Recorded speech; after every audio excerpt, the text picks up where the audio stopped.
Welcome back to Content King, the podcast that makes you the king or queen of your arena, all with your content. Now, today is a special day, and I always get haters in the comments of this when I do it because, well, I've done it before, and I plan it every time.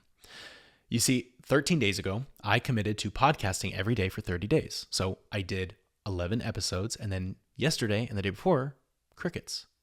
Now, I know not all of you are waiting on the edge of your seat, for my episodes to come out, but I know that some of you were looking for a new episode because I got almost 10 DMs saying something to the tune of, "Hello, anybody home?" Or one was, "I thought you said you were going to do 30 days in a row. Looks like you fell flat on your face," quote, end quote. And I do this with love, but I do it very intentionally.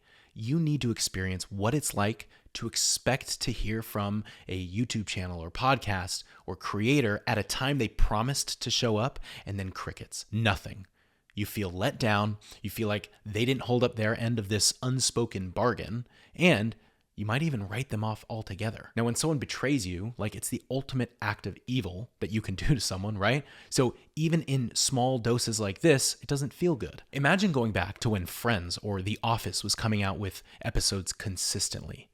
Anyone knew that they could turn on their TV at, 8, 7 Central, and boom, their favorite show would be there waiting for them like an old friend. Could you imagine the chaos that would ensue if 1 week they just didn't publish an episode? No warning, no news release, no nothing. People would have been so freaking pissed. The show would have lost trust in almost every viewer, and every time it almost came back the next week, people would say, "Man, I wonder if it's actually going to show this week," right? And that's just missing one episode. Could you imagine if the Bachelor Tell-All episode just didn't air, or the Super Bowl? And I'm really not exaggerating here, because the truth is, you are somebody's comfort TV.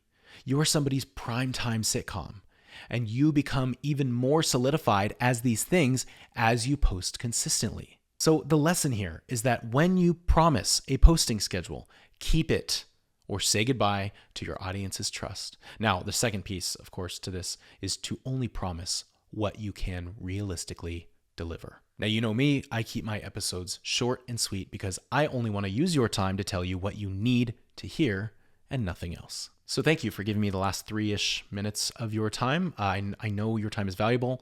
If you haven't left a review for this podcast, I would love to hear your voice. And as always, get out there and become the kings and queens of your arena. See you tomorrow.